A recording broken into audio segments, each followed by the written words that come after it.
Bienvenue sur ce podcast. Je suis Audrey, ton hôte, maman et femme césarisée et fondatrice de la start-up Wounded Women, le partenaire clé des femmes et de leurs cicatrices, dont la toute première lingerie innovante dédiée aux cicatrices du ventre. Dans ce podcast, nous parlerons donc de cicatrices, de femmes et de parcours inspirants et bien sûr de résilience. Je reçois aussi des experts et des professionnels de santé qui viennent nous partager leurs expériences et leurs conseils. Alors si tu as une cicatrice, qu'elle soit visible ou invisible, que le quotidien n'est pas évident tous les jours, que tu cherches des conseils, des réponses, alors tu es au bon endroit. Si tu veux rencontrer d'autres femmes dans des événements extraordinaires, qui ont la même cicatrice que toi, que tu veux du fun, que tu veux avancer, alors retrouve-nous aussi sur Wounded Women officiel, sur nos réseaux Instagram, Facebook, TikTok, LinkedIn et sur notre site internet bien évidemment. Tu pourras aussi retrouver la lingerie www.woundedwomen.fr. Bonne écoute.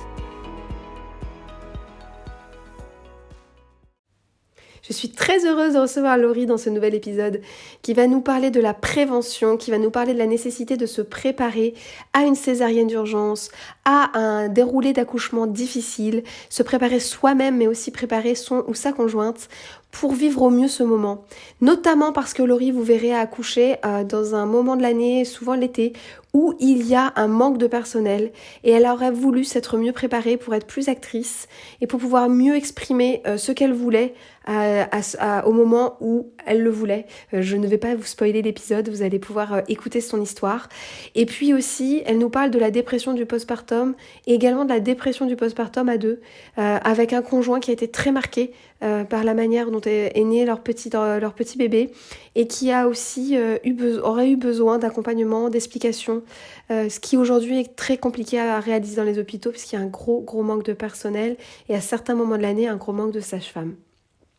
Elle a aussi un doux mot pour l'équipe qui s'est occupée d'elle ensuite de couche.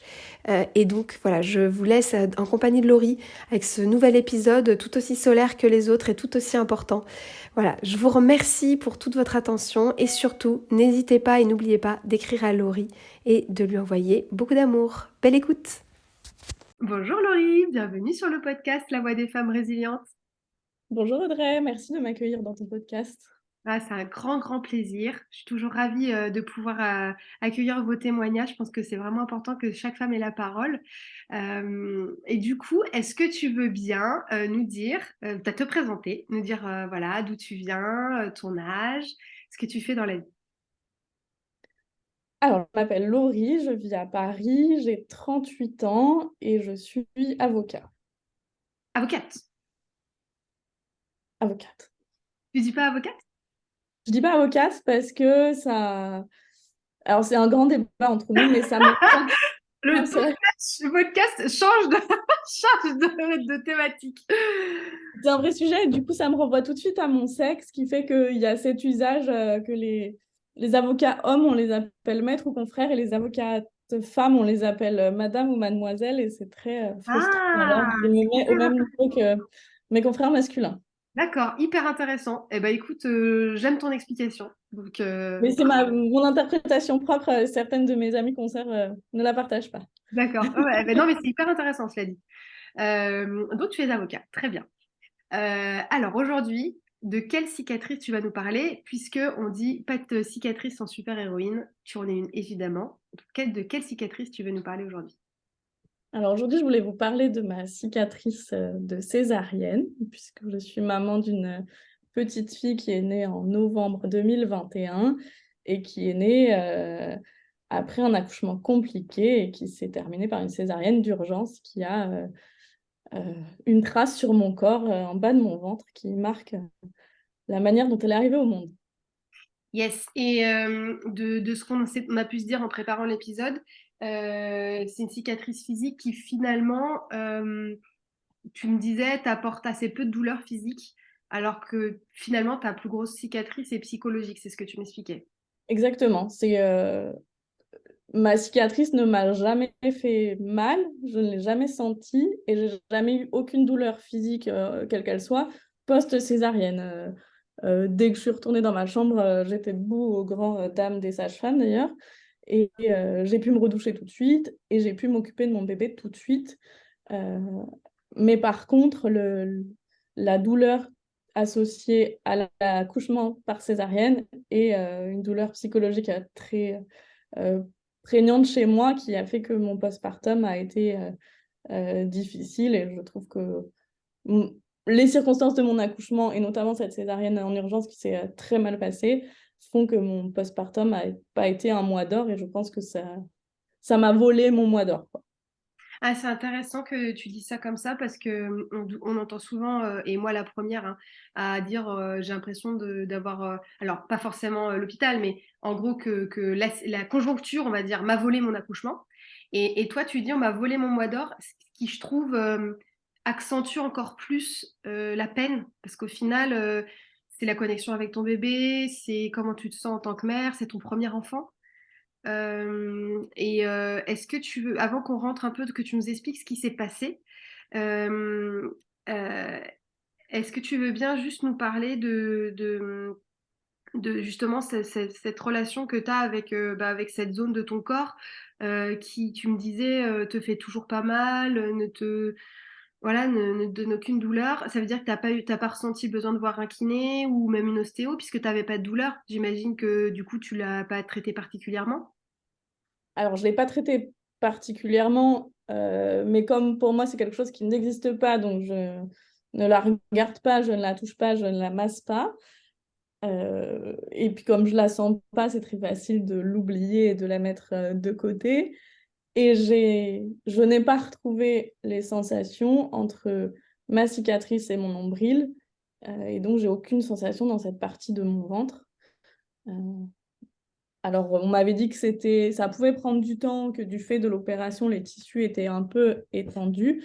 Voilà, on est à quasiment 15 mois, donc je vais redemander un avis médical, mais aujourd'hui, c'est un peu la métaphore du ventre vide, quoi. Je n'ai aucune sensation dans ce bas-ventre qui est tout vide et Hmm. dans lequel mon bébé n'est plus. Ouais. C'est sûr que c'est avec la césarienne d'urgence, c'est toujours enfin, on est beaucoup à ressentir ça. D'un seul coup, ben voilà, ils sont là, ils sont plus là, quoi. Ça a été en 2 secondes. C'est en fait compte un accouchement, mais aussi une opération, donc c'est très rapide. Euh, du coup, juste pour redire que effectivement, l'insensibilité, elle peut durer quelques mois, surtout parce que les terminaisons nerveuses ont été coupées, et puis en fonction du type de césarienne qu'on a eu, bah, c'est plus ou moins sensible. Par exemple, la césarienne extra-péritonéale, bah, elle respecte mieux le corps, donc forcément, bah, les insensibilités partent plus vite. En revanche, c'est bien de rappeler effectivement que toi, tu reconsultes du fait que bah, tu trouves que c'est un peu long. Et tu vas voir une sage-femme, un gynéco, tu vas voir qui? Je vais voir un gynéco parce que j'ai un terrain migraineux et donc elle me suit pour ma contraception pour vérifier la compatibilité avec les risques d'AVC où D'accord. j'ai choisi quelqu'un qui m'a été recommandé par la gynécologue qui m'a opéré et j'ai trouvé mon soignant de confiance que je peux appeler et qui sèche mes larmes aussi pendant le postpartum. Ah, ça, c'est formidable. Très bien Donc aussi. c'est pour ça que je suis restée avec ce praticien. Génial. Bah, c'est super. Ça, c'est hyper important aussi, d'avoir un pro de santé référent qui écoute, qui comprend, qui nous fait le suivi, parce que c'est bien d'en voir un de temps en temps, mais d'avoir la même personne, c'est aussi important. Et qui Euh, rappelle dans la journée, c'est précieux. ah ouais, mais c'est super, d'accord. Alors du coup, est-ce que tu veux bien un petit peu nous expliquer ce qui s'est passé et justement un peu en quoi bah, chaque étape du déroulé, finalement, bah, cette cicatrice, elle s'est installée en toi, finalement, et en quoi c'est difficile aujourd'hui pour toi d'accepter cette césarienne d'urgence. J'ai eu la chance d'avoir une grossesse relativement de rêve. Et je pense que c'est une chance et une malchance puisque ben, le fait d'avoir une grossesse de rêve, on n'est pas très bien suivi. On est encore moins suivi que euh, la moyenne. Euh, donc j'ai fait pas plus, pas moins que mes 3 échographies obligatoires et à chaque fois, comme tout allait bien, j'ai pas demandé plus que le minimum. Et je suis tombée enceinte dans une période, on est encore à moitié dans le Covid. Ça compte. ne serait-ce que pour l'accès de nos conjoints au cours de prépa à l'accouchement, et dans une période où la pénurie de personnel soignant, et notamment de nos sages-femmes, est un vrai sujet pour nous accompagner sur ce moment de notre vie. S'ajoute à ça un médecin à l'époque qui suivait mon début de grossesse qui tombe malade et je me retrouve parachutée à la maternité où on me dit c'est l'été, on n'a pas de sage-femme, de toute façon nous on fera aucun de vos suivis. Revenez, mais nous avant le 8e mois on ne veut pas vous voir et de toute façon cet été il y a extrêmement peu de cours de préparation à l'accouchement qui sont tous complets. Donc débrouillez-vous, trouvez une sage-femme et faites vos prépas à l'accouchement avec une sage-femme libérale. Ce que j'ai fait, mais c'est l'été, c'est Paris, c'est pas facile de trouver de la disponibilité. J'ai réussi tant bien que mal à trouver des cours pour me préparer à l'accouchement. Et après, il est vrai que j'avais tellement une grossesse de rêve et j'avais une trouille bleue de l'accouchement, c'est vrai, que j'ai pas non plus documenté le fait que l'accouchement pouvait mal se passer. Pour Mais moi, ma grossesse s'est bien passée. L'accouchement, ça allait bien se passer. On a fait un cours de prépa à l'accouchement. L'avantage chez les sages-femmes, c'est que les conjoints pouvaient venir donc sur l'accouchement en lui-même. Et elle nous a expliqué les forceps, les spatules, les outils. Et ensuite, elle a dit, et puis dans un quart des cas, ça finit en césarienne, mais c'est que dans un quart des cas, tout va bien se passer. Merci, au revoir, c'est pas la peine d'en parler. ouais. Ce qui m'avait un peu culpabilisé d'ailleurs d'avoir un peu ce déni et de me dire que ça ne m'arriverait pas et donc de pas, je me suis dit, je me suis pas assez préparée, je me suis pas assez documentée sur la question, j'aurais pu faire mieux, ça aurait été plus facile. Hmm. Ouais, bah, cette charge de culpabilité, pour te rassurer, bah, on est très nombreuses à l'avoir parce que finalement, si c'est pas un professionnel de santé qui te dit, bon, ça va pas vous faire plaisir, mais aujourd'hui, on va parler de qu'est-ce qui peut se passer s'il y a une césarienne. En fait, c'est très rare, et en libéral et à l'hôpital. Euh, Quand c'est abordé, parfois, c'est vraiment abordé de manière très technique. Donc, finalement, on dit, bon, ok, enfin, tu vois, tu vas faire confiance à ceux qui t'opèrent. Enfin, t'as pas toute cette dimension de attention, ça peut être difficile à accepter, peut y avoir des soucis de péridurale, d'anesthésie, tu vois, vraiment de vraiment te préparer pour que le moment où ça t'arrive, tu tombes pas du 6e étage, quoi, finalement. Et c'est vrai que pour te rassurer, quelque part, bah, quand tu finis en césarienne d'urgence, tu as toujours cette culpabilité parce que qui ouvre un livre pour se dire, tiens, je vais lire le chapitre de la césarienne, bah, on est très peu en fait. Donc, Ça a fait l'objet d'une discussion sur ma visite postnatale avec le médecin qui m'a opérée, qui me dit, mais chez nous, on propose un cours de prépa à l'accouchement qui s'appelle Tout ce qui peut mal se passer. bah, c'est pas mal. Je lui dis alors déjà, ok, mais cet été, ça n'existait pas. Et par contre, ce qui est vrai aussi, et là, c'est là où je peux avoir une petite responsabilité, c'est que moi, j'étais tellement sur mon petit nuage et cucu les petits oiseaux que je suis pas sûre, si je l'avais vu, je me suis inscrite. C'est intéressant ça. Il faudra qu'il soit Et obligatoire en fait. oui, en fait, oui. Hmm. Parce que de moi-même, je suis pas sûre, comme enfin, il y a un catalogue quand même assez important sur les cours de prépa à l'accouchement. Ouais. Entre le yoga prénatal et qu'est-ce qui peut mal se passer, clairement, j'ai choisi le yoga. Il faudrait presque faire les deux en même temps. Alors, on va vous faire un cours de yoga et pendant que vous faites des respirations, on va vous expliquer ce qui peut mal se passer. Non, mais tu vois, comme ça, on te parle de Ouais. choses difficiles et en même temps, tu es en train de respirer. Bon, tu vas pas hyperventiler, quoi. Oui, Voilà, d'accord. du coup, pour moi, ça ne pouvait pas m'arriver, donc j'ai pas non plus cherché dans l'hypothèse extraordinaire où ça pouvait se passer, parce que je me suis dit que de toute façon, si ça arrivait, c'est que ça se passait mal et que Hmm, j'aurais pas pu l'anticiper. d'accord. Donc c'est dans ce contexte que je finis ma grossesse, nickel. Ce qui m'a surpris d'ailleurs, c'est que le rendez-vous des 8 mois, je vais à la maternité et je dis bah je reviens quand? Ils me disent bah quand vous avez des contractions, dans 3 semaines, un mois. D'accord. Au revoir. Mais bon, apparemment, c'est le suivi actuel des grossesses. Je commence à ressentir des contractions à 2-3 jours avant mon terme. On part une première fois à la maternité. Ils n'ont pas de chambre. On me renvoie chez moi. J'y retourne la nuit d'après. où là, la douleur des contractions me fait pleurer. Donc, elle a envie de me renvoyer chez moi, mais parce que le col s'ouvre pas. Mm. Mais j'habite au 5e étage sans ascenseur et je me sens pas de rentrer pour revenir une troisième fois. Tu m'étonnes. Euh, et donc là, elle veut bien me garder.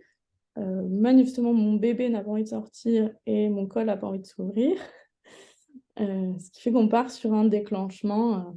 Ah, qu'est-ce qui Euh, a déclenché? Avec l'ocytocine, on a essayé d'accélérer le travail pour rompre la poche des os et pour permettre au col d'essayer de s'ouvrir. Oui, parce qu'en fait, c'est que toi, tu souffrais, en fait. Ah, Et puis, comme j'étais pas dilatée à 3, pas de péridurale. Ouais, ouais, mais c'est... Donc, ça faisait déjà 36 heures que j'avais des contractions qui me faisaient pleurer de douleur. Fallait, Ouais, donc tu étais aussi dans un état de fatigue psychologique et physique. Enfin, tu te fatigues forcément. Quand on souffre comme ça, c'est très difficile. Et puis, on t'explique que si jamais ça part en césarienne, il faut pas manger. Ouais, en plus. Mm. Donc, au final, j'ai eu 72 heures de contraction, sans dormir et sans manger. Oui, en effet, quand on te dit que tu vas te faire opérer, t'es pas la plus fraîche du monde. J'avais emmené mon petit stick anti-fatigue au bleuet, là. J'ai pas eu le temps de le mettre.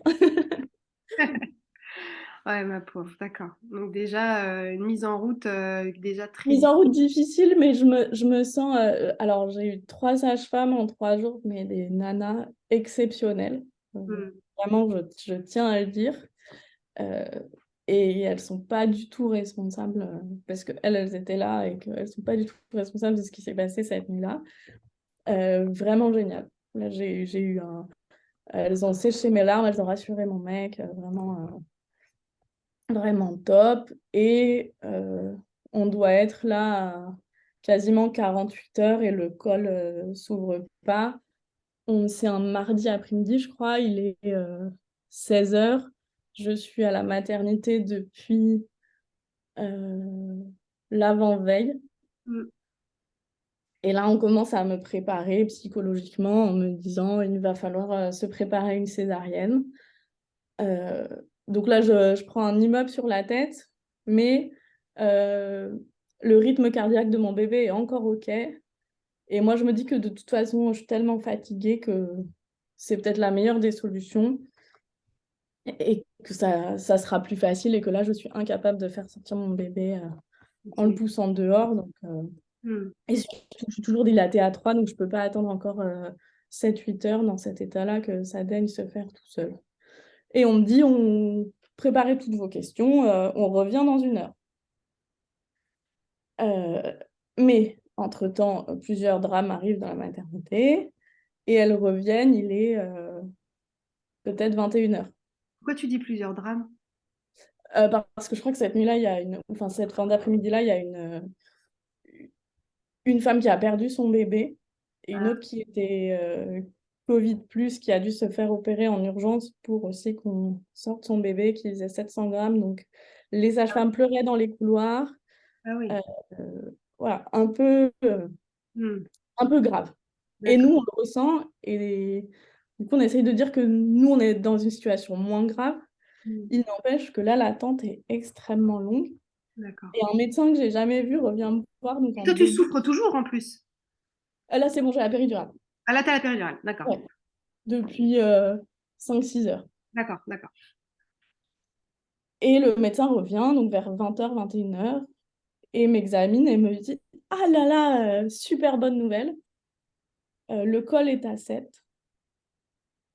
Donc, ma petite dame, on se remotive là, on se reconfigure.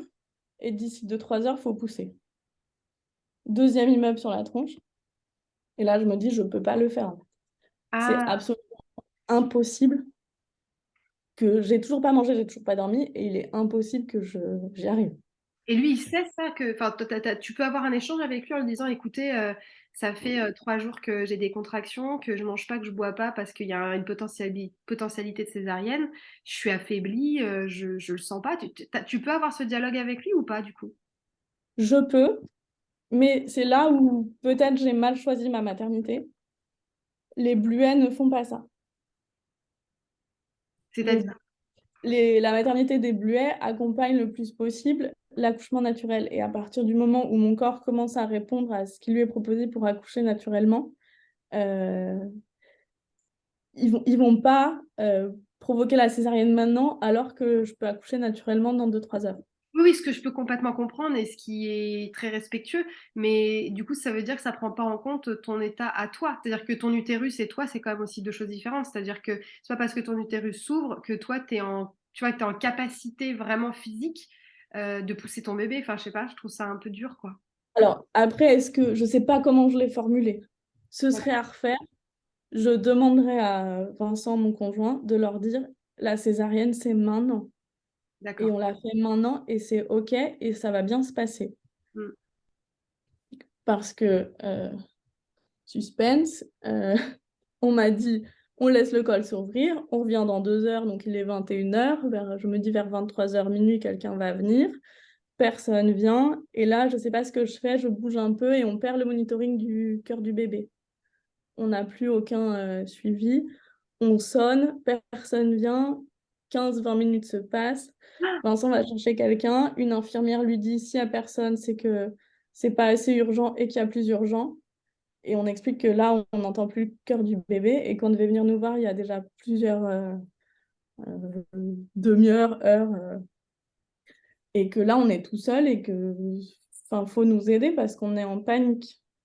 1 heure se passe encore, on me remet le monitoring, on me dit bah non, tout va bien. Et 1h30 du matin, donc moi, on m'a dit que fallait que je me prépare pour la césarienne à 16 heures. À 21 heures on m'a dit en fait non. Et à 1h30 du matin, débarquement dans ma chambre. Tout le monde court. On dit le rythme du bébé, ça va pas du tout. C'est la césarienne et c'est maintenant et c'est un code orange. Et on part. Troisième immeuble dans la gueule. Je vois Vincent tétanisé avec une Charlotte. Moi, j'ai les bras, on Ouais. m'attache les bras. Et là, tu ressens l'urgence qu'il n'y avait pas il y a 5 heures, en fait. Et Mm. c'est là où je me dis que à refaire 5 heures avant, je dirais OK pour une césarienne, il n'y a aucun problème.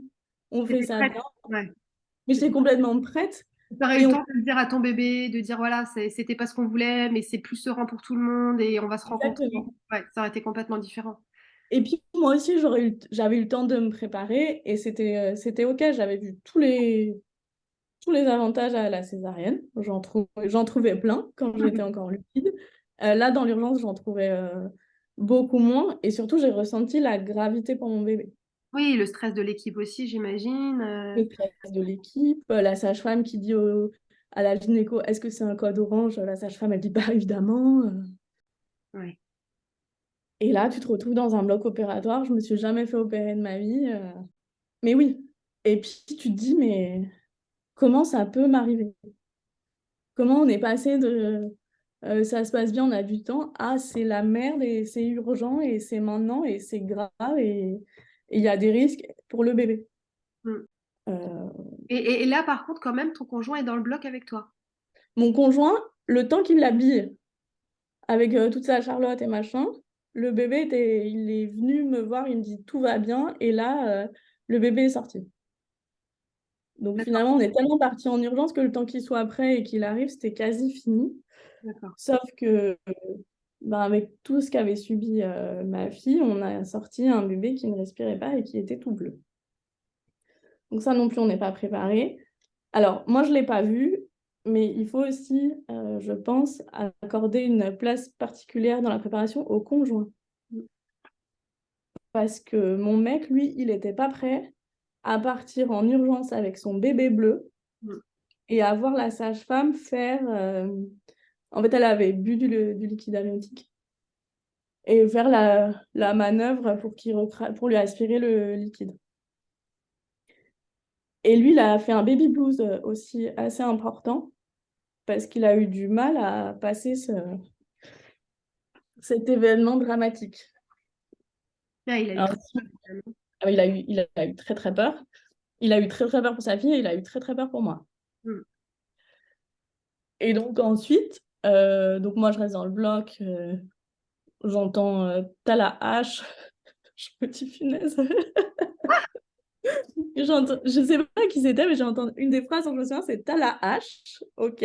Donc, je sais Ah, pas ce qu'il fout la derrière. hache? Genre Ouais, ils se font une blague entre eux? j'en sais rien. D'accord. Ah oui, c'est spécial. C'est un peu particulier. Et attends, est-ce que toi, on te dit quand même que ton bébé va bien? Pas tout de suite. Je vois passer la sage-femme qui me dit votre bébé va bien, mais elle a besoin d'aide pour respirer. Et ces deux phrases chez moi matchent pas, hein. Si tu D'accord. respires pas, c'est que tu vas pas bien. Donc Et, j'entends. et surtout, ils te l'ont pas présenté. Tu l'as pas Ah non, vu. pas du tout. Bah, je Ouais. pense que je serais traumatisée si je l'avais vu. Hmm. Non, mais c'est tant mieux. Mais ce que je veux dire, c'est que toi, tu la vois pas et on te dit, on va s'occuper d'elle, etc. Donc, tu es dans l'attente. Même si c'est normal, hein, je critique pas du tout. Mais du coup, toi, tu es dans l'attente. Tu l'as toujours pas vue. Et tu sais pas si Je elle va bien. je l'ai toujours pas vue et me dire elle va bien, mais elle respire pas, c'est contradictoire. Donc j'entends, elle respire pas, évidemment. Bien sûr. Et donc, Ah oui, ah oui, d'accord. C'est que ton cerveau entend, elle ne respire pas. ah bah oui, D'accord. D'accord. Oui, oui. entre les deux, je choisis celle-là, hein. Mm, mm, mm. Et par contre, on m'explique qu'on emmène mon conjoint parce qu'ils ont besoin de lui pour le pot à pot. Alors ça, je savais que dans cette maternité, le pot à pot était hyper encouragé avec les papas. Donc ça faisait partie du choix de cette maternité. Je voulais vraiment qu'il ait cette possibilité-là, s'il le souhaitait, de faire du pot à pot avec sa fille si je pouvais pas le faire. Et donc, de ce qu'il m'a raconté lui, parce que pour le coup, c'est sa version, la sage-femme a aidé notre bébé à respirer en lui aspirant le liquide amniotique qu'elle avait avalé. Et très vite, ils l'ont mis dans cette espèce d'élastique, là, de bandeau élastique, en peau à peau contre son père. Et ils ont dit à mon conjoint qu'ils allaient venir le chercher et qu'ils allaient l'emmener me retrouver quand je serai en salle de réveil. Moi, entre-temps, on me recoue. Une infirmière vient me dire votre bébé va bien, elle fait du pot à pot avec son père. Et d'ici 15-20 minutes, on vous emmène en salle de réveil et il vous retrouve en salle de réveil. Donc là, toi, t'es... Non? Euh, Moi, je suis punaise, qu'est-ce qui s'est passé, quoi. D'accord. Mais bon, on est toutes les deux, a priori toutes les deux en vie. Donc, j'ai pas eu le temps de digérer le tsunami qu'on vient de se prendre, mais je respire, quoi. Hmm. Tout en me disant, mais est-ce que c'est vraiment arrivé? Et toi, t'es en rachis tout le temps. Ils t'ont pas endormi en anesthésie générale, donc t'es présente tout le temps. T'es présent tout le temps, ouais. D'accord.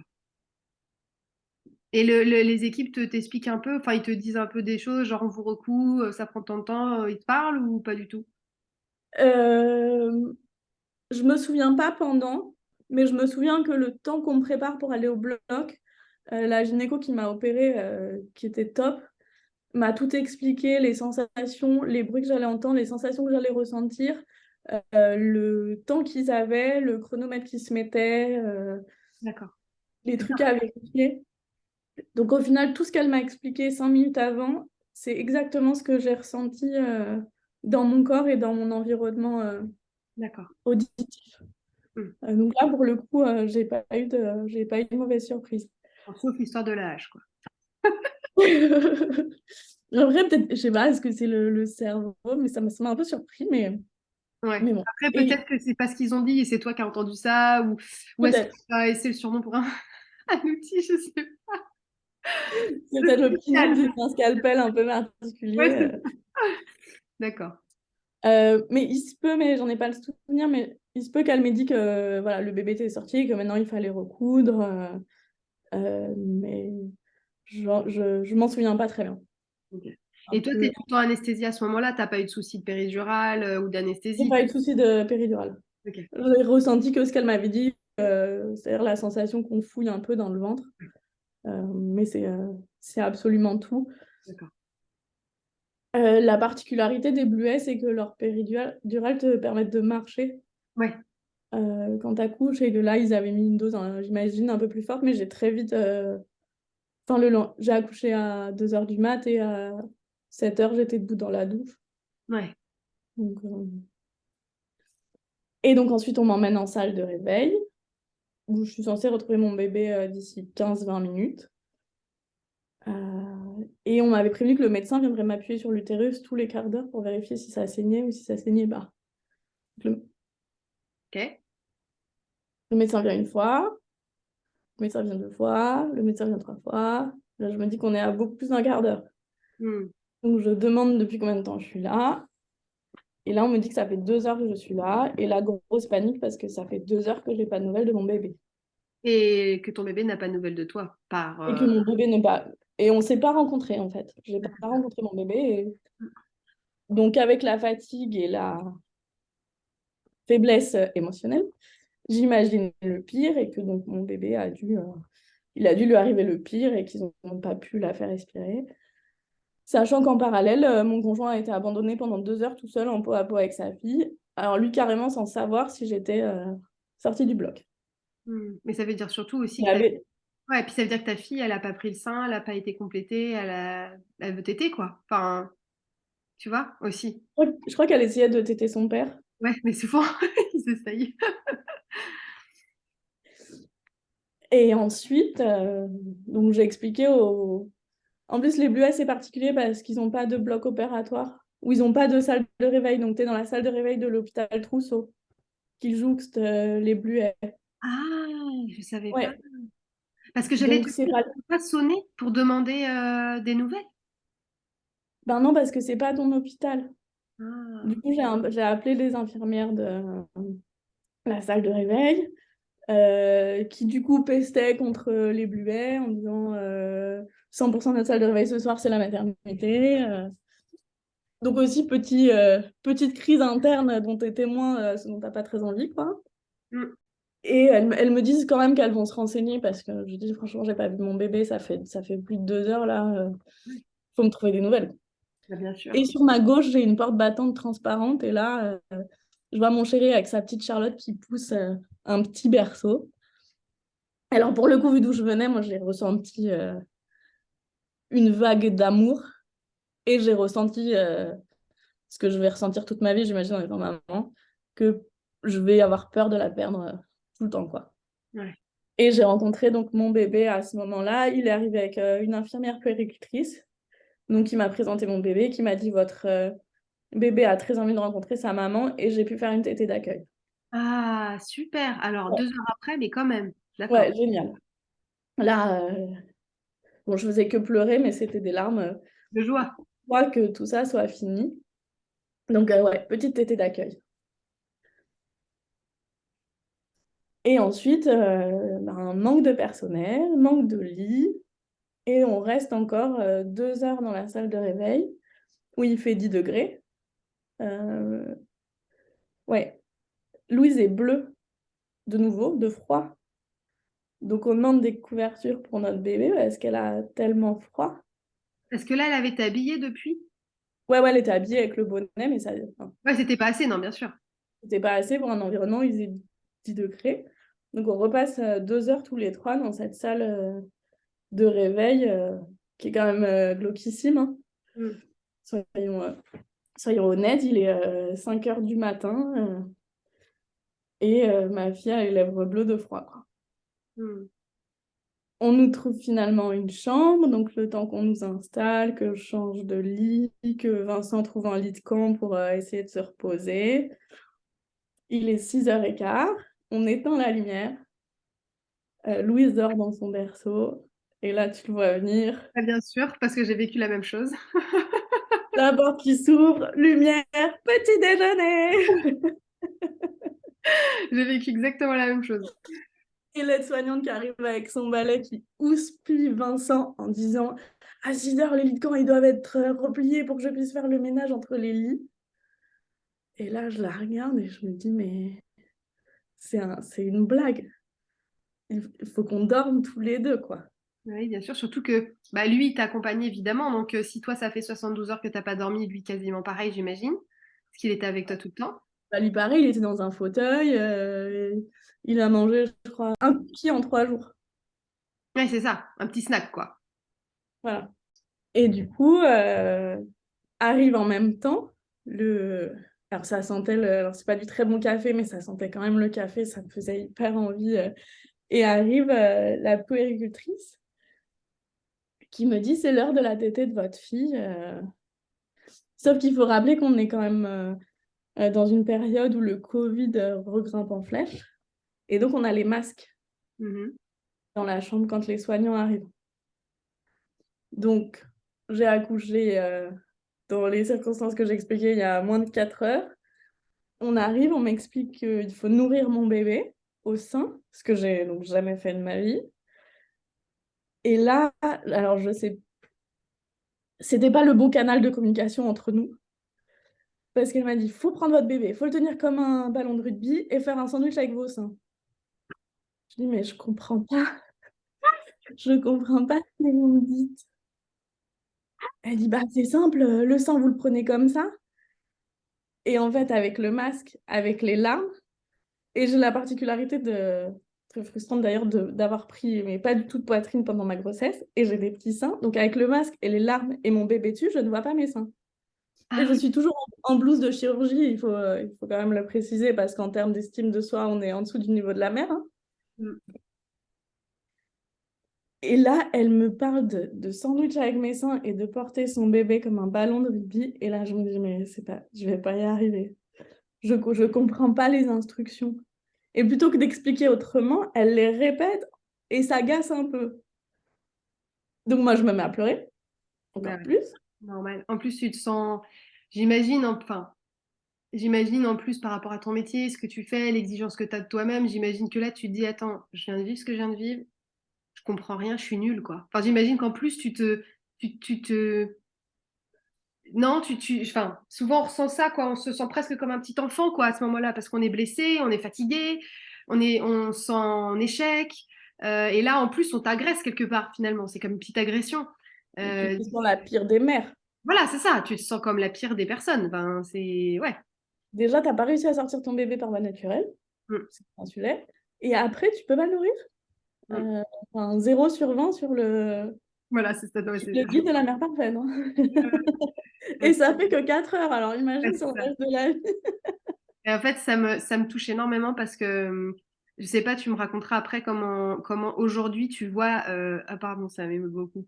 Euh, Comment tu vois cette Laurie-là, en fait, perdue, extrêmement fragile, qui prend toute la mini-agression bah, comme je sais pas comme une insulte à sa personne, mais comme une diminution de sa personne. Et je trouve que cet état de fragilité extrême, en tout cas moi personnellement, je l'ai jamais vécu à aucun moment de ma vie que là. Euh, et, et quand on avance et qu'on chemine et qu'on repense à cette femme qu'on était à ce moment-là, on a vraiment envie de la câliner, quoi, tu vois, et de la prendre dans ses bras et de lui dire ça va aller. Mais je trouve que c'est un moment de fragilité physique et psychologique extrême que on vit rarement, je pense, dans sa vie. Enfin, je sais pas comment toi tu le vois, tu me diras, mais ces moments de premier jour et toi de premières heures, euh, tu te prends des murs tout le temps, quoi. Enfin, c'est hyper dur.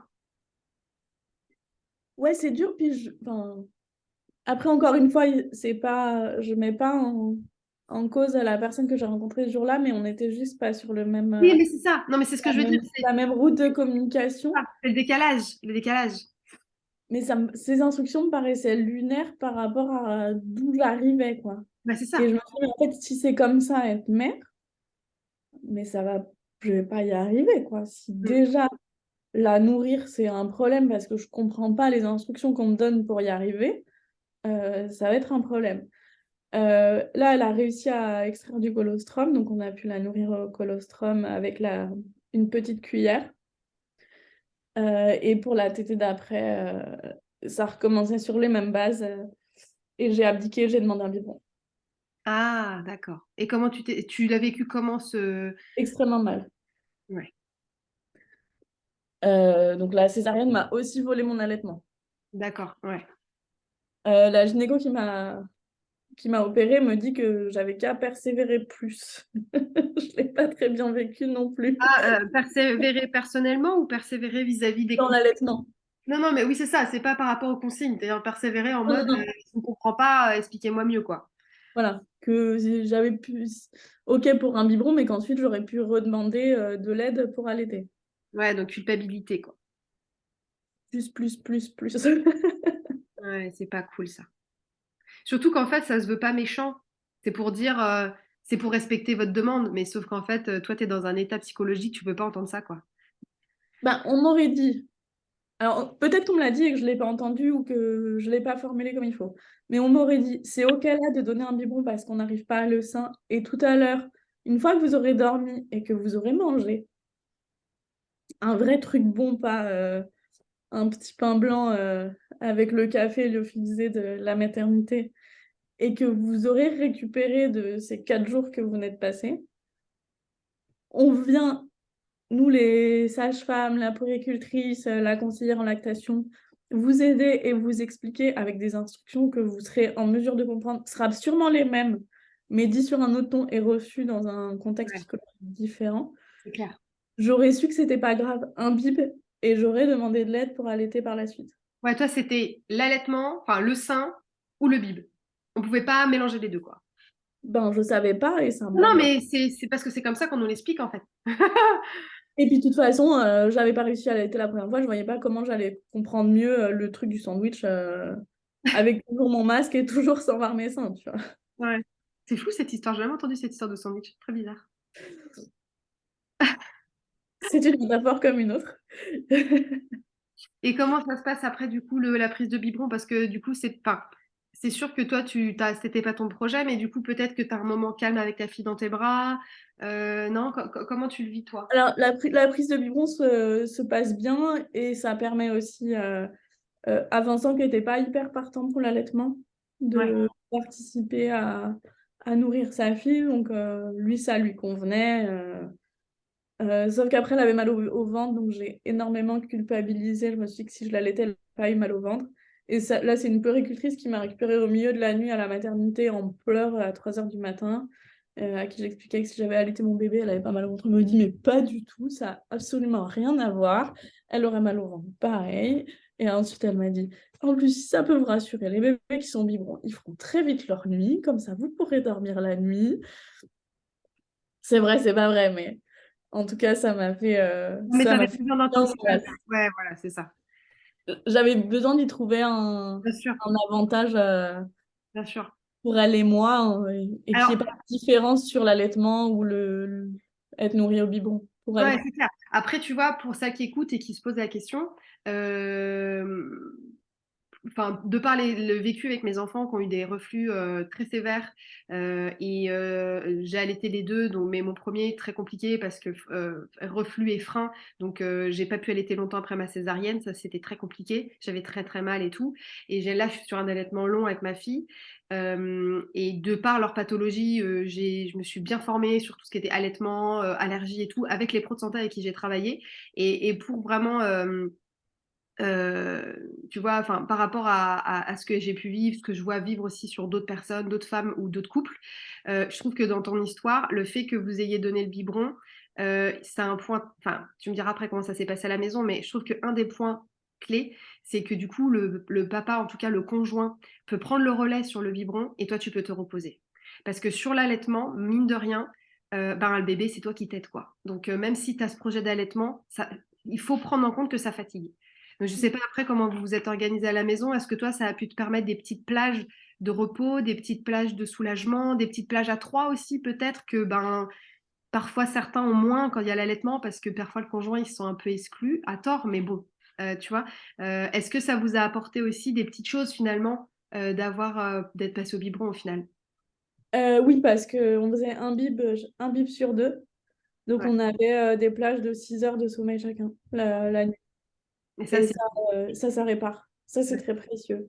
Ouais. Euh, bon, après, ça aurait été la même chose si elle avait tété, mais j'ai soupçonné très vite une intolérance aux protéines de lait de vache Ouais. qui n'a pas été entendue par les médecins. Ouais, ben, je ne peux que te comprendre. Pareil. Et je suis allée voir, j'ai fait l'appel à un ami. Mes parents avaient connaissance d'un pédiatre et en désespéré, j'ai fini par l'appeler en me présentant, en me disant j'ai Mm. besoin d'un autre avis parce que là, je ne suis pas entendue.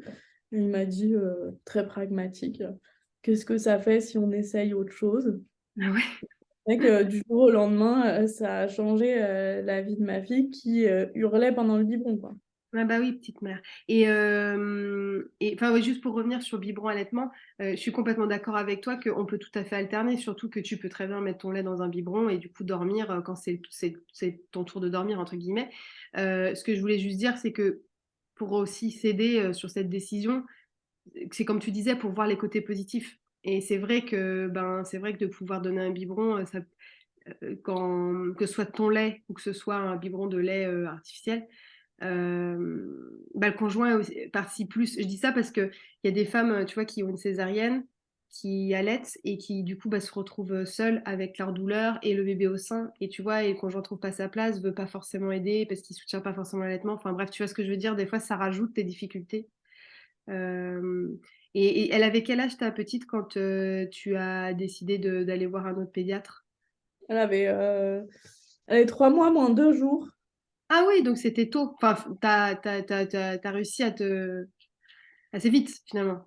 Alors moi, j'ai trouvé ça tard. Parce que je me suis dit, si je m'étais écoutée tout de suite, on l'aurait fait à 1 mois. Alors après, est-ce que c'est le changement de lait? Est-ce que c'est le fait que... C'est pour ça que je dis 3 mois moins 2 jours, parce que il y Mm. a, il y a une vraie différence entre avant 3 mois et après 3 mois sur le comportement des bébés. En tout cas, nous, on a constaté ça. Voilà, les coliques se sont apaisées après 3 mois. Est-ce que c'est le lait? Est-ce que c'est le fait qu'elle ait eu 3 mois? Euh, mais oui, Ouais. elle avait juste 3 mois. C'est la visite des 3 mois. D'accord. Non, mais c'est super parce que du coup, vous avez réussi à trouver un équilibre, vous, tous les deux, par rapport. Parce que toi, tu dis que tu n'as pas eu de douleur. Donc, ça aussi, c'est. Enfin, le fait de ne pas avoir une douleur physique, quelque part, tu as pu te reposer, te régénérer un peu, toi, physiquement, psychologiquement. Parce que tu dis, on m'a volé mon mois d'or. Raconte-moi un peu comment tu l'as vécu. Parce que là, dans ce que tu dis, on pourrait se dire, bon, le conjoint participe, il donne les petits bibes, t'as pas de douleur. Donc on pourrait se dire, bah c'est bien, tu vois, elle s'est reposée, elle s'est remise. Comment ça s'est passé ce mois d'or, justement? J'imagine que les coliques et les maux de ventre n'ont pas aidé, du coup ça devait être compliqué. On a eu un peu de coliques, mais on a eu la chance d'avoir un bébé qui a fait ses nuits, à part pour manger, mais sinon, enfin, là, elle dormait par plage de 6 heures. D'accord. Et au bout d'1 mois, elle faisait des nuits de quasiment 12 heures. Ah ouais, génial, d'accord. Moi, c'est la violence de l'accouchement et de l'avoir cru décédée Ouais. qui fait que j'ai été submergée pendant l'après. Et que quand elle a commencé à plus se réveiller la nuit, c'est moi qui me réveillais la nuit pour aller voir si elle respirait. Je crois qu'on est beaucoup de mamans à faire ça, mais j'ai les... Après, je sais pas si c'est un gros baby blues ou une dépression postpartum, mais j'ai ressassé mon accouchement et ça m'en a fait pleurer à me faire mal au bide jusqu'à... j'ai accouché début novembre jusqu'au mois de juillet. Ça fait, euh, Ça fait 6 mois que je pleure plus de cet accouchement que j'estime complètement raté par la violence de l'urgence qui aurait pu être évitée et d'avoir été privée de nouvelles de mon bébé pendant longtemps. Puis après, ce truc de l'allaitement, c'est symptomatique, mais ça s'ajoute à tous les trucs. Mm. Euh, et j'ai pas réussi à digérer ça pour profiter de mon mois d'or. Alors même que oui, je suis retournée dans ma chambre, on m'a dit qu'est-ce qui vous ferait plaisir. Moi, ce qui me faisait plaisir, c'était une douche. La sage-femme m'a accompagnée dans la douche, j'ai pu me doucher tout de suite. Ensuite, j'ai quitté ma blouse de chirurgie et là, on commence à remonter lentement sur l'échelle de l'estime de soi, mais c'est quand même hyper important. Petit conseil, si vous partez à la maternité et que vous avez 3 jours d'accouchement, emmenez un sèche-cheveux parce que au bout de 3 jours, vous avez envie de vous laver les cheveux, mais vous pouvez pas vous les sécher. Donc, sur toutes mes photos post-accouchement, j'ai les cheveux mouillés et Mm. c'est pas fou. Donc, c'est pas sur les listes de naissance type, mais Ça mettez, tombe bien que tu le dises parce que j'allais refaire un post sur les valides de maternité, tu sais. Et notamment, je dis, mettez pas que des leggings, quoi. Parce qu'en fait, bon, là, en l'occurrence, t'avais pas mal, mais typiquement, quand t'as eu le ventre ouvert, faire le mouvement, tu sais, d'enfiler un legging ou un collant, tu peux pas, en fait. Et donc, toutes les filles qui n'ont pas pris de blouse ou de robe, ben, elles sont obligées d'envoyer leur conjoint ou leur conjointe chercher des vêtements. Parce qu'en fait, bah, faut pas s'habiller, tu vois. Donc, ses cheveux, je note. Faut le mettre les sèche. cheveux tapis de bain. Ah, tapis de bain. Le tapis de bain, on est d'accord. Tapis de bain, je savais pas et Ouais, tapis de bain, définitivement ouais. tapis. Tapis de bain et si on peut, son propre oreiller aussi. Mais ça, moi, ça va. Je suis, Ça va? Parce que des fois, tu sais, c'est des espèces, on dirait qu'ils sont gonflés d'air un peu, tu sais, un peu comme un oreiller de matelas, enfin, comme un matelas gonflable un peu. Et du coup, t'arrives jamais, tu vas mettre ta tête et finalement, tu l'enlèves parce que ça gêne trop. je Oui, peux souvenir. parce qu'en fait, toi, en plus, trois jours, donc en plus, t'étais en chambre. Ouais, donc t'étais dans ton lit quasi tout le temps, en fait. Enfin, oui, t'étais alitée presque, non? Quand t'as été observée. Alors, j'aurais dû, sauf que le concept d'être alité et moi, ça fait deux. J'avais pas mal, donc j'avais envie de me lever, j'avais envie de marcher. euh, et puis bon, ça faisait Ah déjà non, 4 pardon. jours. Excuse-moi, je parlais avant que tu accouches. Ce que je veux dire, c'est que ton confort en chambre, non, c'est par rapport à ton confort en chambre avant. Le fait que le travail a été très long Ah et oui, oui. en chambre. Tu dis, bah, pense à prendre un sèche-cheveux pour l'après, mais sur l'avant aussi. J'imagine qu'il y a des choses qui t'ont manqué pour ton confort, pour te sentir aussi dans le travail, Voilà, t'es à l'hôpital, quoi. C'est pas non plus cocooning. Alors, sur l'avant, on avait pris un ordi portable et on s'est fait. On a regardé les épisodes de Friends. Je vois bien. On voulait voilà, une série par prise de tête et Vibes. ça m'a bien occupé. Mm, J'avais pris un livre qu'évidemment je n'ai pas ouvert. Donc ouais, les séries nous ont bien changé les idées. mm. Et sur l'après, oui, tu disais, non, mais au contraire, alors sur l'après, on dit qu'il faut se mobiliser justement pour aider tu sais, à la circulation sanguine, enfin, le retour veineux et tout, et mobiliser les tissus, il faut se lever. Mais du coup, toi, le fait que tu n'avais pas de douleur, tu étais très mobile, c'est ça que tu disais, tu t'es levé J'étais toutes très les jours. mobile, ouais. J'étais très mobile et j'avais besoin de ça. Et au final, ça faisait 7 jours que j'étais enfermée, que j'avais pas Ah ouais? été Ah bah oui. dehors. Ah bah oui. Et oui. Donc ça Oui. commençait à m'asphyxier. Au moment que je suis sortie de la maternité, je suis allée devant la porte dehors pour respirer l'air parce que il fait très chaud dans les maternités. Donc Ouais. il faisait très très beau ce mois de novembre. J'avais envie de respirer l'air Et comment de ça s'est passé du coup donc tu disais que chez toi c'était très difficile de repenser à cet accouchement sans pleurer, etc. Mais enfin, comment ça s'est passé ton retour à la maison? Tu étais quand même content de rentrer chez toi ou le fait justement de ces 7 jours, tu as eu l'impression d'être lâché, tu vois, dans la nature, quoi. Ah non, j'étais contente de rentrer chez moi. Euh, pour le coup, ça me faisait pas peur de gérer ma fille. Ça faisait pas partie des angoisses que j'avais. La visite postnatale de la sage-femme, ça c'est un truc absolument génial. Mm. Faut vraiment pas s'en priver parce que c'est hyper confortable. On peut leur poser toutes les questions. Et moi, j'en ai profité pour faire enlever mes agrafes Mm. à ce moment-là. Et d'ailleurs, sur la cicatrice, j'ai eu plusieurs sages-femmes qui sont venues dans ma chambre, notamment quand elles ont enlevé le pansement, pour me demander si je voulais un miroir, si je voulais être accompagnée pour la voir, si j'avais besoin de la toucher. C'est Donc bien. j'étais pas prête, j'ai décliné, mais oui, on m'a proposé de m'accompagner au moment où on enlève le pansement. Ça, c'est Pour vraiment vachement bien. aider ouais, c'est pour ça que je le précise, j'ai oublié de le préciser tout à l'heure, mais Ça, c'est super. Parce que c'est vrai que souvent, on la découvre au moment de la première douche. Et souvent, on est toute seule dans la douche, quoi. Donc, au moment où tu retires le pansement, tu vois tu sais, les petites croûtes de sang, les œdèmes et tout, les bleus. C'est vrai que c'est. Non, c'est bien qui t'ait proposé. Mais après, moi, ce c'est. qui m'a surpris, c'est les agrafes, la sensation des agrafes, parce que c'est vraiment une agrafe. Ouais, ouais. La graffeuse du bureau. Exactement. Et ça m'a surpris. Je pensais que c'était une façon de parler, quoi. Des agrafeuses médicales. Non, non, c'est la même chose, c'est du métal. Ouais. Et ça m'a un peu surpris. Mais oui, il y a une attention particulière là-dessus dans le parcours post-accouchement qui fait que ça a été précieux. En tout cas, de me le proposer. Ouais. Et du coup, comment tu vis donc tu me disais, bon, c'est difficile. Comment, en fait, qu'est-ce qui fait que tu dis, bah, ça fait 6 mois que j'arrive à en parler sans trop pleurer, etc. Qu'est-ce qui a changé? Comment tu vois les choses maintenant avec du recul? Euh, Tu disais tout à l'heure, quand on vit un accouchement comme ça, on se sent super nul et super naze et super fragile. Et quand je confronte ma vision de ces jours-là avec celle de mon conjoint, il me dit, mais en fait, je dis, mais moi j'ai fait que pleurer. Il me dit, pas du tout, t'as été hyper courageuse.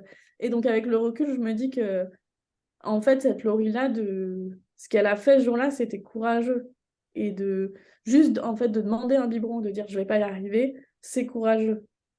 Et j'ai beaucoup de bienveillance vis-à-vis de moi sur cette période parce que euh, ça s'est pas passé comme j'aurais aimé, mais j'ai réussi à faire ça. Alors j'en veux à l'institution de pas prendre Mm. soin des femmes qui accouchent, mais vis-à-vis de moi, je suis devenue bienveillante Mm. parce qu'en fait, tout était courageux, chaque étape était courageuse. Alors, au final, c'est d'avoir repassé le fil des événements en regardant ça avec un autre prisme qui t'a aidé à te réconcilier, enfin, entre guillemets, hein, mais à accepter ce qui s'est passé, c'est ça? Exactement. Ah, c'est très intéressant comme exercice. Et aussi, à force de le ressasser, de me pardonner de Mm. ne pas avoir pu l'anticiper, parce que au final, t'as beau avoir fait toutes les suppositions et tous les plans A, B et C et tout documenté, t'as une césarienne en urgence, tu peux rien y faire, quoi. Mm, mm, mm, mm. Bien sûr. Alors, est-ce que j'aurais pu mieux gérer le postpartum? Sûrement. Après, on a la particularité de vivre à Paris et nos familles vivent loin, Mm. donc on n'avait pas de relais. Euh, j'ai beaucoup échangé avec mes copines et tout le monde m'a dit oh, mais c'est normal de pleurer après avoir accouché. Donc on a un peu minimisé aussi le fait que j'étais au fond du sac et Ah oui, c'est-à-dire que vraiment ouais, de la césarienne. ouais, c'est ça, c'est que potentiellement tu as fait une petite dépression du postpartum et qu'on te disait t'es en baby blues, c'est normal. Alors qu'en fait, t'étais plus mal que ça finalement. Oui, après peut-être que j'ai pas osé le dire trop fort. Mhm. Entre ce que moi j'ai dit et ce que les autres ont ressenti, est-ce que voilà, parce qu'après tu as toujours la culpabilité et de te plaindre que ça va pas alors qu'on te dit attends, ton bébé va bien et en plus il dort 12 heures par nuit, de quoi tu te plains? Mm. Mais en fait, je fais que pleurer et j'arrive pas à m'arrêter de pleurer. Et ça m'énerve de faire que pleurer, mais j'arrive pas à arrêter les vannes. Et là, on m'a dit, mais de toute façon, on a tous des accouchements qui sont pas de rêve, donc c'est comme ça, c'est normal. Un jour, tes larmes vont arrêter de couler. Et ça, comment tu vivais ces remarques-là, toi, du coup? Ben, ça aide pas à ta culpabilité et à ton estime de toi-même. Mm, mm. Tu te dis, bon, je suis un peu chochotte. Ouais. Ouais, Donc, c'est dur ça.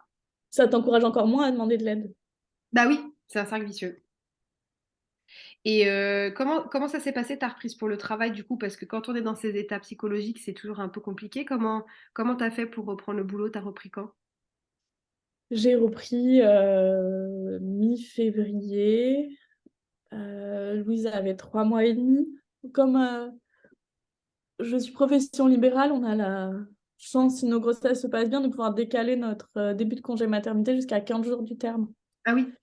Et donc, le mois qu'on ne prend pas avant, on peut le prendre après. Donc, c'est ce que j'ai fait.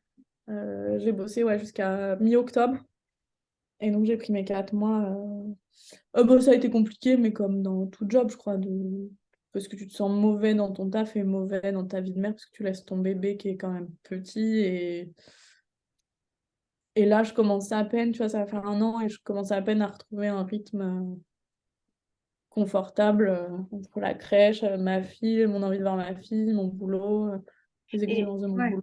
Non, je te demandais ça par rapport à comment tu te sentais toi, par rapport à toi, tes capacités, être capable de faire les choses, tu vois, parce que souvent on a l'impression que le moindre petit truc, on n'est pas capable de le faire. Au moment où tu as repris le boulot, ça allait, tu avais réussi un peu à te ressentir de nouveau forte, capable, tu avais confiance en toi. Non. Et d'ailleurs, j'ai fait plusieurs petites erreurs dans ma pratique professionnelle le mois qui a suivi ma Ah oui. reprise du travail. Du coup, Parce que t'as pas le cerveau disponible pour ton ouais, job. c'est ça. Du coup, j'imagine que enfin, là, dans le livre blanc qu'on va faire, on va batailler pour avoir un congé postpartum beaucoup plus long. Parce qu'il y a besoin vraiment d'une récupération physique et émotionnelle, tu vois. Même si t'as pas de douleur, émotionnellement, tu as besoin de plus de repos, quoi, quelque part, de te caler aussi, justement, dans ta vie. J'imagine que toi, tu aurais besoin d'un peu plus de temps. J'aurais pas été contre un mois de plus. Après, j'ai mon mec qui a donc eu son congé paternité Ah oui. d'un mois et qui, bah, avec le Covid, avec le télétravail, était beaucoup à la maison. Et en fait, j'ai pas eu de moment. Alors, c'est vachement bien, mais j'ai pas eu de moment toute seule parce que du coup, il restait en télétravail toute la journée. Et j'ai pas eu de moment pour moi, vraiment, moi avec ma fille ou moi toute seule pendant que ma fille fait son adaptation à la crèche parce que euh, du fait du Covid, la crèche où on devait rentrer a décalé l'entrée à la crèche de Louise, donc j'ai fait l'adaptation ma semaine de reprise du travail. Ah oui, pas simple. Compliqué. C'est 4 mois que t'es pas là, tu prends ton boulot et tu dis ah au fait je suis là que 2 heures par jour parce que je fais l'adaptation à la crèche en parallèle. Du coup, j'aurais pas été contre un mois de plus, mais avec plus de temps pour moi, avec ma fille semi-gardée peut-être à temps partiel, Mm. pour là me remettre d'équerre. Je sais pas, c'est qu'on va faire couper tes cheveux, aller te faire faire les ongles, te faire Ouais, un juste se concentrer sur cils. toi, quoi. Ouais. Exactement. Parce que ça fait 4 mois plus 9 que tu t'occupes de quelqu'un d'autre, que tu as créé un petit bout de chou. Mais tu as une sorte de transition Mm. entre je suis devenue mère et je reprends ma vie. Oui, surtout qu'avec l'hypervigilance que tu crées suite à la peur d'avoir perdu ta fille et tout, tu as cette tension permanente, tu as besoin de pouvoir la relâcher un peu et d'être toi avec toi-même et te dire, OK, c'est OK, je peux être toute seule et c'est OK et en fait, je vais faire un truc pour moi. Exactement. Alors moi, j'ai voulu trop vite. Dès que j'ai repris le boulot, j'ai repris tous mes cours de sport avant. J'allais 5 fois au sport la semaine entre midi et deux. Et du coup, j'ai eu cette soif de revenir à comme j'étais avant pour pas que ça impacte. Et j'ai pété en vol. Évidemment, au bout de 3 mois, j'étais très fatiguée. J'avais plus envie de rien. Donc j'ai tout arrêté du jour au lendemain. Et au point que j'ai arrêté aussi de faire mes ongles, de me coiffer. J'allais... je m'occupais de ma fille et j'allais au taf. Et c'était déjà Et beaucoup. du coup si tu devais donner trois conseils justement aux femmes qui nous écoutent et qui auraient un parcours un peu similaire, qu'est-ce que tu leur dirais? Euh, malgré le fait qu'on vous dise que tout va bien et que c'est normal, d'aller plus demander de l'aide. Euh, j'ai essayé d'appeler la psy de la maternité, j'ai laissé 3 4 messages, on m'a jamais rappelé, donc après j'ai abandonné. Euh, mais c'est dommage de se gâcher des moments qui peuvent être sympas juste parce que on se sent nul par rapport aux autres et que on peut demander de l'aide, ne serait-ce qu'aux sages-femmes. Insister.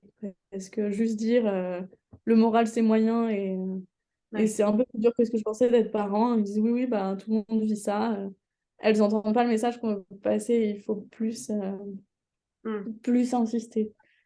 Euh, et dans le parcours de soins, de dire ce qu'on veut. Moi, j'aurais dû dire je veux la césarienne, mais maintenant, parce que c'est comme ça que ça va bien se passer. Oui. Parce on n'aurait pas eu cette dimension urgente qui a fait basculer du ça se passe moyen à ça devient grave. Ouais, ouais, bien Le sûr. moyen. Et après, j'en sais rien, peut-être que j'aurais fait un gros baby blues ou une petite dépression du postpartum, tout pareil, mais j'ai l'impression avec le recul que ça aurait été plus confortable. Et le troisième conseil, mais je pense que c'est le plus difficile, c'est d'être votre meilleure amie Mhm. et d'être bienveillante et de vous sentir puissante parce que soyez votre meilleure amie et que la cicatrice que vous avez sur votre corps. Alors, j'ai entendu des histoires autrement plus dramatiques que la mienne sur ton podcast qui à chaque fois me touche et je suis admirative de toutes les femmes qui viennent témoigner chez toi. Mais cette cicatrice et cette marque sur le corps, c'est le témoin de votre super pouvoir et de ce que vous avez fait pour en arriver là. Et soyez consciente de ça, même si ça prend du temps. C'est une trace qui reste, qui s'estompe, mais qui reste, et ça veut dire quelque chose de qui vous êtes. Et je crois qu'il faut être fier de ça. Pardon, je suis un peu émue. Moi aussi. J'ai tenu jusque-là, mais là, ça commence à être Mhm. un peu émotionnellement difficile. Ouais, non, mais c'est très bien de s'en rendre compte et puis de se le répéter. C'est pour ça que je dis toujours qu'on est capable, qu'il n'y a pas de cicatrice en super-héroïne, c'est pas pour se faire plaisir, c'est parce que c'est vrai. Et tu vois, chaque témoignage le prouve et il y a tellement de milliers de femmes qui vivent la même chose, millions de femmes même, tu vois, en France, qui sont pas entendues. Donc c'est bien de pouvoir le redire. Je te remercie beaucoup pour ça. Est-ce que tu as un message particulier en plus de ces 3 conseils à faire passer? Particulier, Je voudrais quand même redire, parce que c'était l'angle que j'avais choisi pour ce témoignage, mais que les sages-femmes des maternités font un job exceptionnel. Et pour ce qui me concerne, ont sauvé mon bébé et l'ont fait respirer. Et le truc qui m'a marqué, c'est que quand la sage-femme, donc, qui nous a accompagnés la dernière nuit, qui a récupéré mon bébé bleu, qui entre-temps, dans la même nuit, avait perdu un bébé, est venue me voir à 4 heures du matin pour me dire au revoir avec un questionnaire pour que euh, on remplisse un sondage en expliquant tout ce qui n'avait pas été dans cette nuit-là. Et moi, ah, je lui dis, en fait, je peux pas parce que vous avez été tellement exceptionnel que je vois pas comment je peux dire du mal. Elle dit, oui, mais c'est pas contre moi et ça va nous aider à améliorer notre situation. Et ça me paraissait en décalage à ce moment-là dans lequel j'étais. Je venais de retrouver mon bébé qui allait bien grâce à elle à 100%. Avec la nuit difficile qu'elle avait passée, je trouvais ça incroyable qu'elle me demande ça et j'étais incapable de dire du mal, mais c'était contre l'institution et contre le manque de personnel, mais ça... Voilà. Donc je voudrais retirer un grand coup de chapeau à ces sages-femmes qui sont toutes des petites nanas plutôt jeunes et plutôt badass, quoi. c'est clair. Donc Non, je leur tire mon chapeau. d'accord. Bah écoute, merci beaucoup pour elle et on peut que, enfin, voilà, moi, je suis d'accord avec toi. Et est-ce que tu as une ressource particulière que tu veux recommander qui t'a aidé pendant tout ce parcours? Ça peut être audio, visuel, à lire, voilà. Ou manger, ça peut être gustatif aussi. Je crois que déjà les câlins de notre bébé sont quelque chose de précieux. C'est pas gustatif, mais c'est olfactif.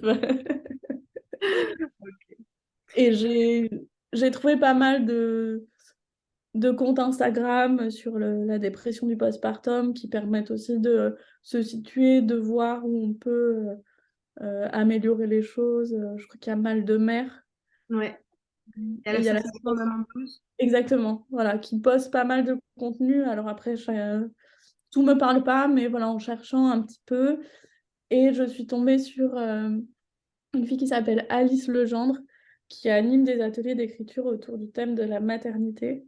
Ah oui. Et écrire a toujours été ma psychothérapie, mais depuis très jeune. Et c'est vrai qu'en participant à certains de ces ateliers, j'ai pu aussi écrire sur la maternité, sur ce que ça transforme dans la vie, ce que ça questionne, ce que ça challenge dans nos vies personnelles. Et ça m'a fait extrêmement bien, la thérapie par l'écriture. D'accord, super intéressant. Du coup, je noterai les postes de référence et ça me fait penser que Dalila, qui est psychologue, avec qui on avait fait un live justement sur justement toute la dimension psychologique de ces moments-là, elle avait partagé, je le repartagerai, tu sais, justement le test officiel un peu pour voir si on est en dépression du postpartum ou pas. Ou c'était peut-être sur les chocs post-traumatiques, je sais plus. En tout cas, une sorte de petit questionnaire qui te permet déjà de t'auto-évaluer et de pouvoir dire, OK, j'ai vraiment besoin d'aide. Je doutais, mais là, vraiment, il faut que je demande de l'aide. Ça peut être intéressant aussi. Je le remettrai dans les ressources. Mais en tout cas, merci pour ça. Et effectivement, pour les ateliers d'écriture, c'est vrai que j'en ai déjà entendu parler. Bah, moi-même, tu sais, je dis toujours d'écrire autant du positif que du négatif. C'est vrai que d'écrire, de poser les mots, bah, ça aide beaucoup, quoi. Est-ce que on peut t'écrire ou te contacter par Bien quel... sûr. Par le compte Instagram. Ok, ok. Bah, je remettrai ton compte dans les ressources. Écoute, vraiment, je suis vraiment très touchée bah, que tu aies pu témoigner aujourd'hui et puis de parler aussi de certains sujets dont on parle pas trop. Enfin, je trouve ça vraiment courageux et, euh, et merci beaucoup. Je te souhaite plein de belles choses. Merci Audrey d'avoir bien voulu recueillir mon histoire qui a une vocation thérapeutique aussi, donc pour moi. Donc merci beaucoup. Eh ben non, merci à toi. Un an, c'est court. Tu as encore plein de mois pour encore tu vois, pas poser tout ça et avancer. Et puis encore une fois, merci beaucoup pour ta confiance. Et puis si vous avez des questions et que vous voulez écrire à Laurie, eh ben, vous pouvez lui écrire à son compte Instagram que je mettrai dans les ressources. Et je vous souhaite une belle journée. Bonne journée! Et voilà, c'est la fin de cet épisode. J'espère qu'il vous a plu et merci de l'avoir écouté jusqu'ici. Si vous souhaitez témoigner vous-même ou suggérer le témoignage d'une femme résiliente que vous connaissez, contactez-moi sur Instagram Wounded Women officiel ou sur LinkedIn à mon profil Audrey Bouillet. Si vous aussi, vous pensez que ce sujet doit être porté haut et fort et connu de tous, alors mettez 5 étoiles et un commentaire sur votre plateforme d'écoute. Cela aidera le podcast à se faire connaître et donc aux femmes de trouver des réponses et à se sentir moins seules. N'oubliez pas que vous êtes forte et capable. Je vous dis à très bientôt pour un nouvel épisode et pour ne rien rater des astuces, conseils et témoignages à venir, abonnez-vous.